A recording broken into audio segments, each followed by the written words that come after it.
Hello বন্ধুরা, কেমন আছো সবাই? আশা করছি সবাই খুব ভালো আছো। দেখো, আজকে আমি বানাচ্ছি ছানার কোপ্তাকারি। এই জন্য বাড়িতেই ছানা বানিয়ে নিয়েছিলাম। এবার ছানাটা মেখে নিয়েছি। ময়দা, আদা বাটা, কাঁচা লঙ্কা বাটা, একটু লবণ দিয়েছিলাম, চিনি দিয়েছিলাম, ধনে গুঁড়ো, জিরে গুঁড়ো আর গরম মশলা গুঁড়ো এসব দিয়ে ভালো করে মেখে নিয়েছি। ভালো করে মেখে নিয়ে গোল গোল করে নিয়েছিলাম, করে হালকা করে ভেজে তুলে রেখেছি। এবার মশলাটা কষিয়ে নিচ্ছি। দেখো, টমেটো, আদা, কাঁচা লঙ্কা, ধনে গুঁড়ো, জিরে গুঁড়ো এসব দিয়ে ভালো করে কষিয়ে নিচ্ছি। কষানো প্রায় হয়েই গেছে। এবার আমি এটাকে জল দিয়ে দিলাম। এতে একটু নুন আর চিনিও দিয়ে দিয়েছি। এটা একটু বেশি করে চিনি দিতে হবে, একটু মিষ্টি মিষ্টি এটা খেতে ভালো লাগে। জলটা ফুটে গেছে, আমি ছানার কোপ্তাগুলো এবার দিয়ে দিলাম। এটাও ফুটে গেছে।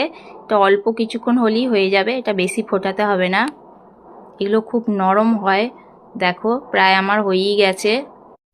দেখতে কত সুন্দর লাগছে দেখো। শেষে একটু ঘি আর গরম মশলা দিয়ে নামিয়ে নেব। ওকে, টাটা, সবাই ভালো থেকো।